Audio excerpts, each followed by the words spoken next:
પાલેજમાં વિકાસ કાર્યને લઈને રાજકારણ ગરમાયું. સરપંચ સામે ખોટી અફવાઓ ફેલાવવાનો આક્ષેપ. સોસાયટીના રહીશોએ મીડિયાની સામે જ કર્યો મોટો ખુલાસો. પાલેજ ખાતે આવેલી એસકે સોસાયટીમાં ભારે વરસાદ બાદ રસ્તાઓ પર કાદવ અને કીચડની ગંભીર સમસ્યા ઊભી થતાં પાલેજ ગ્રામ પંચાયત અને સરપંચ સબીરભાઈ દ્વારા તાત્કાલિક છારોડું નાખી સ્થાનિકોને રાહત આપવામાં આવી હતી. જો કે આ કામગીરી બાદ કેટલાક તત્વોએ સોશિયલ મીડિયામાં અને સ્થાનિક સ્તરે એવી અફવા ફેલાવવાનો પ્રયાસ કર્યો કે સોસાયટીમાં છારોડું નાખવા બદલ પંચાયત અને સરપંચ દ્વારા પૈસાની ઉઘરાણી કરવામાં આવી છે. આ સમગ્ર મામલાની હકીકત જાણવા મીડિયા ટીમ સ્થળ પર પહોંચી હતી. સોસાયટીના રહીશો અને મહિલાઓ સાથે વાતચીત દરમિયાન સૌએ એક સુરે સ્પષ્ટ જણાવ્યું કે છારોડું સંપૂર્ણપણે પાલેજ ગ્રામ પંચાયત દ્વારા નિઃશુલ્ક નાખવામાં આવ્યું છે અને કોઈ પણ રહેવાસી પાસેથી એક પણ રૂપિયો લેવામાં આવ્યો નથી.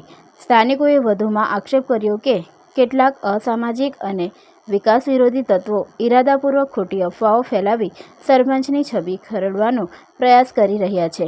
રહીશોએ અપીલ કરી કે કોઈ પણ અફવા પર વિશ્વાસ કરતા પહેલાં સત્યની ખાતરી કરવી જરૂરી છે.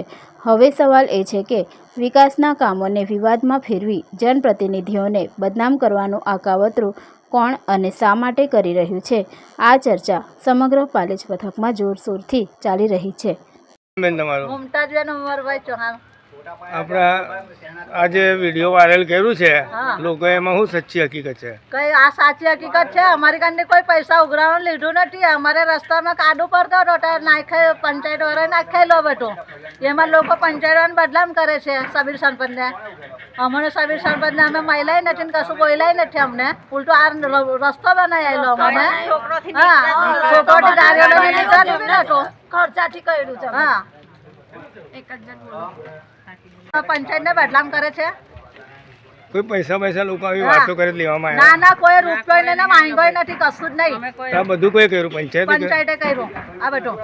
તારે ખોટા પંચાયત વાળાને બદનામ ના કરો છો.